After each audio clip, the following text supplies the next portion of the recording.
Profetas y Reyes, capítulo 16. Caída de la casa de Acab. La mala influencia que Jezabel había ejercido desde el principio sobre Acab continuó durante los años ulteriores de su vida y dio frutos en actos vergonzosos y violentos que pocas veces fueron igualados en la historia sagrada. A la verdad, ninguno fue como Acab, que se vendiese a hacer lo malo a los ojos de Jehová, porque Jezabel su mujer lo incitaba. Siendo por naturaleza codicioso, Acab, fortalecido y apoyado en el mal hacer por Jezabel, había seguido los dictados de su mal corazón, hasta quedar completamente dominado por el espíritu de egoísmo. No toleraba que se le negase algo que deseaba, sino que lo consideraba legítimamente suyo. Esta característica dominante de Acab, que influyó tan desastrosamente en la suerte del reino bajo sus sucesores, quedó recalcada por un incidente que se produjo mientras Elías era todavía profeta en Israel. Junto al palacio del rey había un viñedo que pertenecía a Nabot de Jezreel. Acab se había propuesto obtener ese viñedo y quiso comprarlo o permutarlo por otra parcela de tierra. Dijo a Nabot: dame tu viña para un huerto de legumbres, porque está cercana junto a mi casa, y yo te daré por ella otra viña mejor que esta, o si mejor te parecieres, te pagaré su valor en dinero. Nabot apreciaba mucho su viñedo, porque había pertenecido a sus padres, y se negó a enajenarlo. Dijo a Acab: guárdeme Jehová de que yo te dé a ti la heredad de mis padres. Según el código levítico, ningún terreno podía transferirse en forma permanente por una venta o una permuta, y cada uno de los hijos de Israel debía conservar la herencia de sus padres. Números 36, versículo 7. La negativa de Nabot enfermó al monarca egoísta, y vinóse Acab a su casa triste y enojado por la palabra que Nabot de Jezreel le había respondido. Acostóse en su cama y volvió su rostro y no comió pan. Pronto conoció Jezabel los detalles e indignada de que alguien rehusase al rey lo que quería, aseguró a Acab que no necesitaba ya entristecerse. Dijo: ¿eres tú ahora rey sobre Israel? Levántate y come pan y alégrate. Yo te daré la viña de Nabot de Jezreel. A Acab no le interesaban los medios por los cuales su esposa pudiese lograr lo que deseaba, y Jezabel procedió inmediatamente a ejecutar su impío propósito. Escribió cartas en nombre del rey, las selló con su sello y las envió a los ancianos y nobles de la ciudad donde moraba Nabot para decirles: proclamad ayuno y poned a Nabot a la cabecera del pueblo, y poned 2 hombres perversos delante de él, que atestiguen contra él y digan: tú has blasfemado a Dios y al rey. Y entonces sacadlo y apedradlo y muera. La orden fue obedecida, y los de su ciudad, los ancianos y los principales que moraban en su ciudad, lo hicieron como Jezabel les mandó, conforme a lo escrito en las cartas que ella les había enviado. Entonces Jezabel se dirigió al rey y le invitó a levantarse y tomar posesión del viñedo. Y Acab, sin prestar atención a las consecuencias, siguió ciegamente el consejo y descendió a apoderarse de la propiedad codiciada. No se le dejó al rey disfrutar sin reproches de lo que había obtenido por fraude y derramamiento de sangre. Entonces fue palabra de Jehová a Elías Tisbita, diciendo: levántate, descienda a encontrarte con Acab, rey de Israel, que está en Samaria. He aquí él está en la viña de Nabot, a la cual ha descendido para tomar posesión de ella. Y hablarle has diciendo: así ha dicho Jehová, ¿no mataste y también has poseído? Y el Señor indicó además a Elías que pronunciase un juicio terrible contra Acab. El profeta se apresuró a ejecutar la orden divina. El gobernante culpable, al encontrarse frente a frente en el viñedo con el severo mensajero de Jehová, expresó su temor y sorpresa con estas palabras: ¿me has hallado, enemigo mío? Sin vacilación el mensajero del Señor contestó: hete encontrado, porque te has vendido a mal hacer delante de Jehová. He aquí yo traigo mal sobre ti y barreré tu posteridad. No iba a haber misericordia. El Señor declaró por medio de su siervo que la casa de Acab había de quedar destruida por completo, como la casa de Jeroboam, hijo de Nabat, y como la casa de Baasa, hijo de Ahía, por la provocación con que me provocaste a ira, y con que has hecho pecar a Israel. Y acerca de Jezabel el Señor declaró: los perros comerán a Jezabel en la barbacana de Jezreel. El que de Acab fuere muerto en la ciudad, perros le comerán, y el que fuere muerto en el campo, comerlo han las aves del cielo.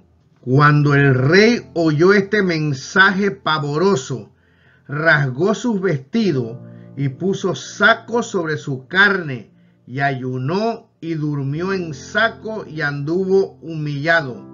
Entonces fue palabra de Jehová a Elías Tisbita, diciendo: ¿no has visto cómo Acab se ha humillado delante de mí? Pues por cuanto se ha humillado delante de mí, no traeré el mal en sus días. En los días de su hijo traeré el mal sobre su casa. Menos de 3 años después, el rey Acab fue muerto por los sirios. Ocosías, su sucesor, hizo lo malo en los ojos de Jehová, y anduvo en el camino de su padre, y en el camino de su madre, y en el camino de Jeroboam, porque sirvió a Baal, y lo adoró, y provocó a ira a Jehová, Dios de Israel. Primera de Reyes, capítulo 22, versículos 52 al 54, como había hecho su padre Acab. Pero los juicios siguieron pronto a los pecados del rey rebelde, una guerra desastrosa con Moab, y luego un accidente en el cual su vida fue amenazada, atestiguaron la ira de Dios contra él. Habiendo caído por las celosías de una sala, quedó Ocosías gravemente herido, y temiendo lo que de ello pudiera resultar, envió a algunos de sus siervos para que averiguasen de Baal-Zebub, dios de Ecrón, si se restablecería o no. Se creía que el dios de Ecrón podía dar información mediante sus sacerdotes acerca de acontecimientos futuros. Mucha gente iba a hacerle preguntas, pero las predicciones que se hacían allí y la información que se daba procedían del príncipe de las tinieblas. Un hombre de Dios se encontró con los siervos de Ocosías y les ordenó que volviesen al rey para llevarle este mensaje. ¿No hay Dios en Israel, que vosotros vais a consultar a Baal-Zebub, Dios de Ecrón? Por tanto, así ha dicho Jehová: del hecho en que subiste no descenderás, antes morirás ciertamente. Habiendo comunicado su mensaje, el profeta partió. Los asombrados siervos se apresuraron a volver al rey y le repitieron las palabras del varón de Dios. El rey preguntó qué hábito era el de aquel varón. Ellos contestaron que era un varón velloso y ceñía sus lomos con un cinto de cuero. Elías Tisbita es, exclamó Ocosías. Sabía que si el forastero con quien se habían encontrado sus siervos era en verdad Elías, se cumpliría con seguridad las palabras que le condenaban. Ansioso de enviar, si era posible, el juicio que le amenazaba, resolvió llamar al profeta. 2 veces mandó Ocosías una compañía de soldados para intimidar al profeta, y 2 veces cayó sobre ellos el juicio de la ira de Dios.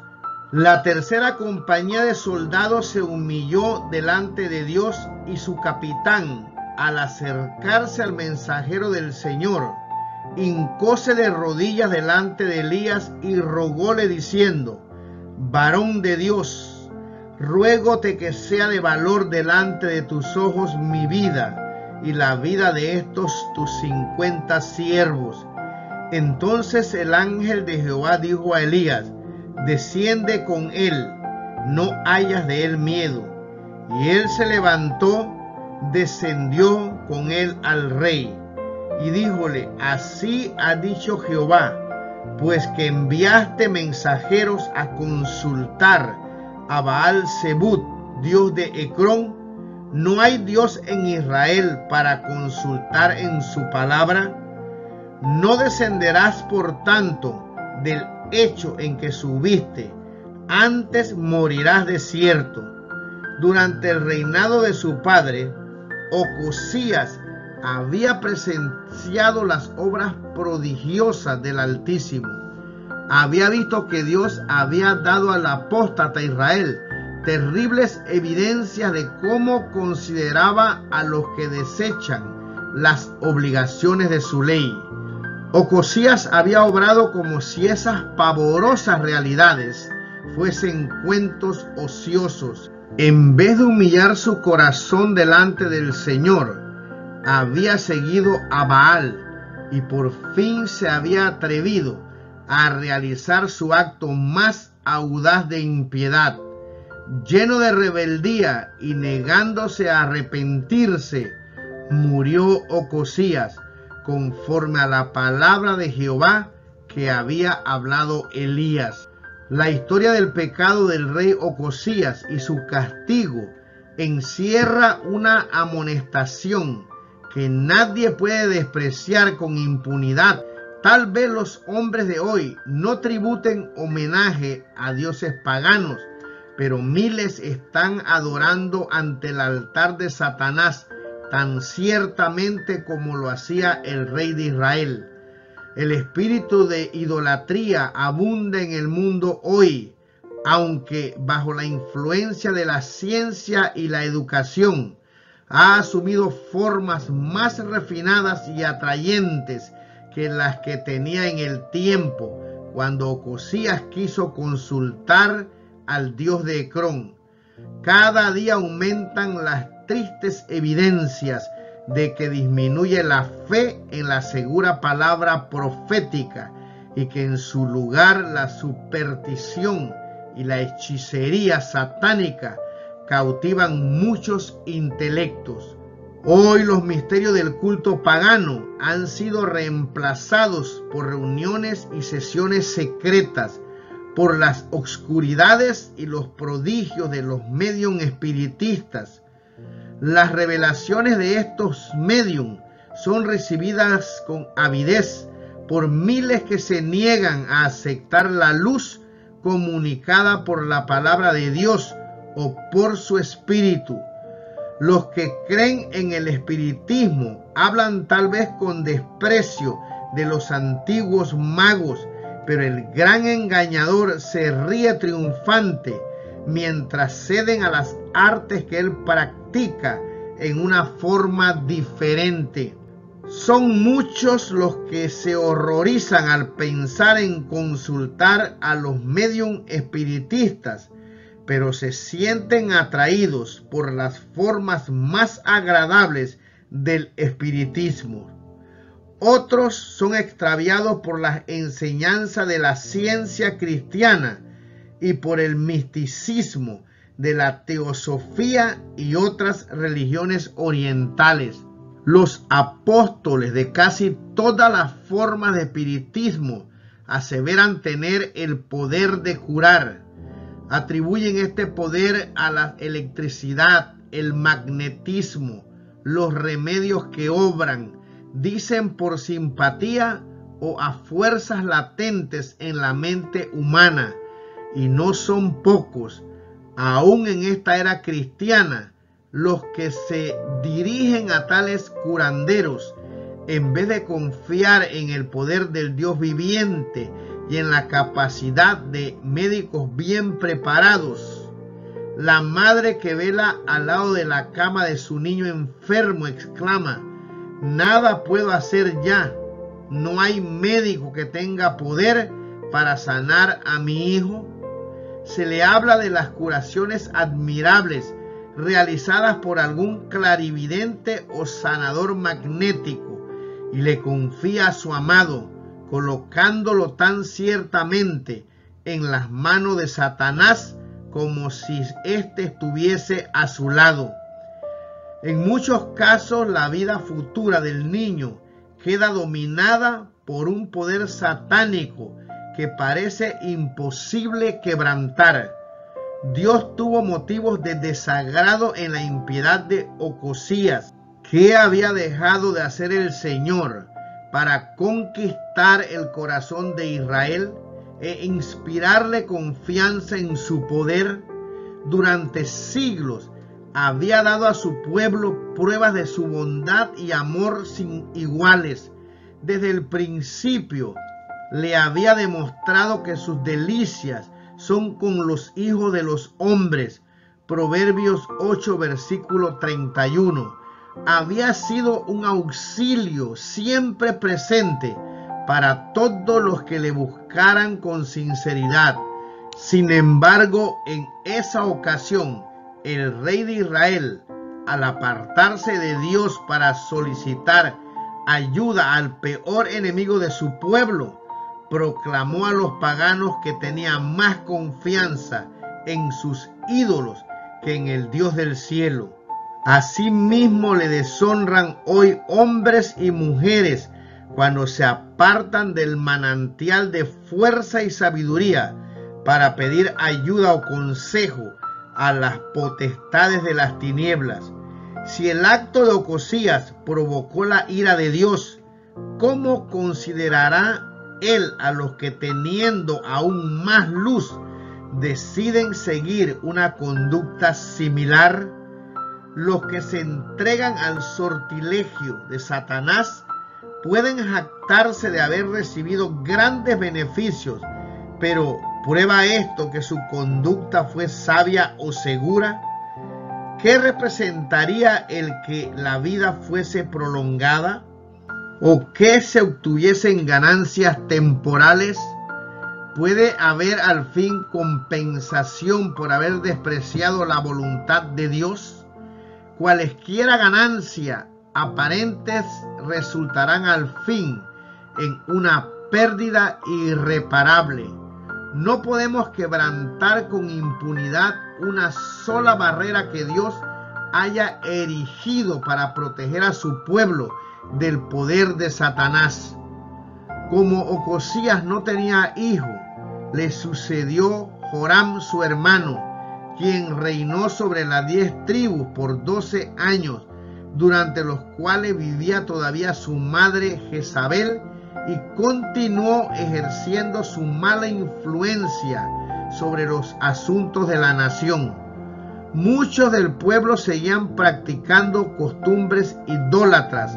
Joram mismo hizo lo malo en ojos de Jehová, aunque no como su padre y su madre, porque quitó las estatuas de Baal que su padre había hecho, mas allegóse a los pecados de Jeroboam, hijo de Nabat, que hizo pecar a Israel, y no se apartó de ellos. Segunda de Reyes capítulo 3, versículos 2 y 3. Fue mientras Joram reinaba sobre Israel, cuando Josafat murió, y el hijo de él, también llamado Joram, subió al trono del reino de Judá. Por su casamiento con la hija de Acab y Jezabel, Joram de Judá se vio estrechamente ligado con el rey de Israel, y durante su reinado siguió en pos de Baal, como hizo la casa de Acab. Además de esto, hizo altos en los montes de Judá, e hizo que los moradores de Jerusalén fornicasen, y a ello impelió a Judá. Segunda de Crónicas capítulo 21, versículo 6 y versículo 11.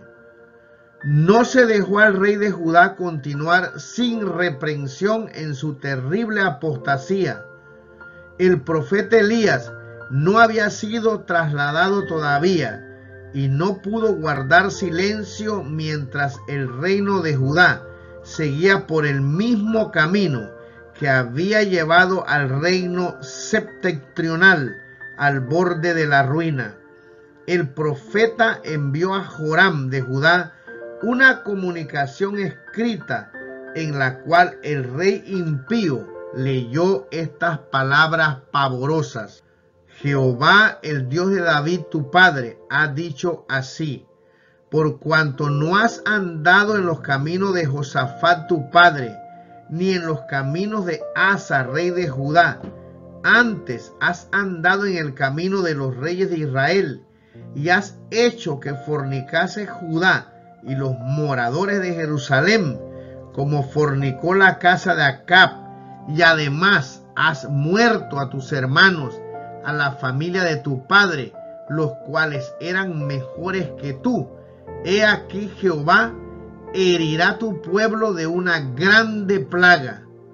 En cumplimiento de esta profecía, despertó Jehová contra Joram el espíritu de los filisteos y de los árabes que estaban junto a los etíopes, y subieron contra Judá e invadieron la tierra, y tomaron toda la hacienda que hallaron en la casa del rey, y a sus hijos y a sus mujeres, que no le quedó hijo sino Joacás, el menor de sus hijos. Después de todo esto, Jehová lo hirió en las entrañas de una enfermedad incurable, y aconteció que pasando un día tras otro, al fin, al cabo de 2 años, murió de esa enfermedad muy penosa, y reinó en lugar suyo Ocosías su hijo. Segunda de Crónicas, capítulo 21, versículo 12 al 19. Segunda de Reyes, capítulo 8, versículo 24. Joram, hijo de Acab, reinaba todavía en el reino de Israel cuando su sobrino Ocosías subió al trono de Judá. Ocosías reinó solamente 1 año, y durante ese tiempo, bajo la influencia de su madre Atalía, quien le aconsejaba a obrar impíamente, anduvo en el camino de la casa de Acab e hizo lo malo en ojos de Jehová. Segunda de Crónicas, capítulo 22, versículo 3. Segunda de Reyes, capítulo 8, versículo 27. Vivía todavía su abuela Jezabel, y él se alió audazmente con Joram de Israel su tío. Ocosías de Judá no tardó en llegar a un fin trágico. Los miembros sobrevivientes de la casa de Acab fueron en verdad, después de la muerte de su padre, los que le aconsejaron para su perdición. Segunda de Crónicas, capítulo 22, versículos 3 y 4.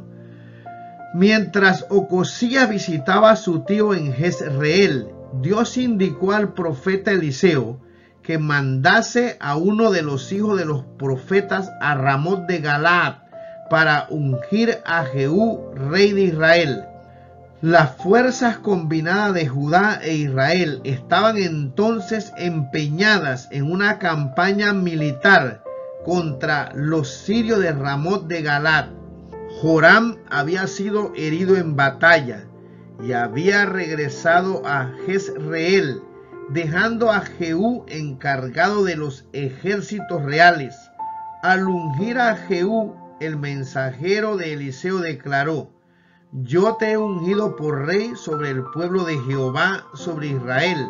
Y luego dio solemnemente a Jehú un encargo especial del cielo. El Señor declaró por su mensajero: herirás a la casa de Acab tu señor, para que yo vengue la sangre de mis siervos los profetas y la sangre de todos los siervos de Jehová de la mano de Jezabel, y perecerá toda la casa de Acab. Segunda de Reyes, capítulo 9, versículos 6 al 8. Después que fuera proclamado rey por el ejército, Jehú se dirigió apresuradamente a Jezreel, donde inició su obra de ejecutar a los que habían preferido deliberadamente continuar en el pecado e inducir a otros a hacer lo mismo. Fueron muertos Joram de Israel, Ocosías de Judá y Jezabel la reina madre, con todos los que habían quedado de la casa de Acab en Jezreel, así como todos sus príncipes, todos sus familiares y sus sacerdotes. Pasaron a cuchillo a todos los profetas de Baal, a todos sus siervos y a todos sus sacerdotes que moraban en el centro dedicado al culto de Baal, cerca de Samaria. Los ídolos fueron derribados y quemados, y el templo de Baal quedó en ruinas. Así extinguió Jehú a Baal de Israel. Segunda de Reyes, capítulo 10, versículo 11, versículo 19 y versículo 28. Llegaron noticias de esta ejecución general a Atalía, hija de Jezabel, que ejercía todavía autoridad en el reino de Judá. Cuando vio que su hijo, el rey de Judá, había muerto, levantóse y destruyó toda la simiente real de la casa de Judá. En esa matanza perecieron todos los descendientes de David que pudieran ser elegidos para el trono, con excepción de un niñito llamado Joás, a quien escondió en las dependencias del templo la esposa de Joiada, el sumo sacerdote. Durante 6 años el niño permaneció escondido. Entre tanto, Atalía reinaba en el país. Segunda de Crónicas, capítulo 22, versículos 10 y 12. Al fin de este plazo, los levitas y todo Judá, segunda de Crónicas 23, 8, se unieron con Joiada, el sumo sacerdote, para coronar y ungir al niño Joás, y le aclamaron como su rey, y batiendo las manos dijeron: ¡viva el rey! Segunda de Reyes, capítulo 11, versículo 12. Y como Atalía oyó el estruendo de la gente que corría y de los que bendecían al rey, vino al pueblo a la casa de Jehová. Segunda de Crónicas 23, 12. Y como miró, he aquí el rey que estaba junto a la columna, conforme a la costumbre, y los príncipes y los trompetas junto al rey, y que todo el pueblo del país hacía alegrías y que tocaban las trompetas. Entonces Atalía, rasgando su vestido, clamó a voz en cuello: ¡traición! ¡Traición! Segunda de Reyes, capítulo 11, versículo 14. Pero Joiada ordenó a los oficiales que echaran mano de ella y de todos sus secuaces para conducirlos fuera del templo a un lugar donde debían ejecutarlos. Así pereció el último miembro de la casa de Acab. El terrible mal que resultara de su unión con Jezabel subsistió hasta que pereció el último de sus descendientes. Aún en la tierra de Judá, donde el culto del verdadero Dios no había sido nunca desechado formalmente, Atalía había logrado seducir a muchos. Inmediatamente después de la ejecución de la reina impenitente, todo el pueblo de la tierra entró en el templo de Baal y derribáronlo. Asimismo despedazaron enteramente sus altares y sus imágenes, y mataron a Matán, sacerdote de Baal, delante de los altares. Segunda de Reyes capítulo 11 versículo 18. Siguió una reforma. Los que participaron en la aclamación de Joás como rey habían hecho un pacto solemne de que serían pueblo de Jehová. Y una vez eliminada del reino de Judá la mala influencia de la hija de Jezabel, y una vez muertos los sacerdotes de Baal y su templo destruido, todo el pueblo del país hizo alegrías y la ciudad estuvo quieta. Segunda de Crónicas capítulo 23 versículo 16 y versículo 21.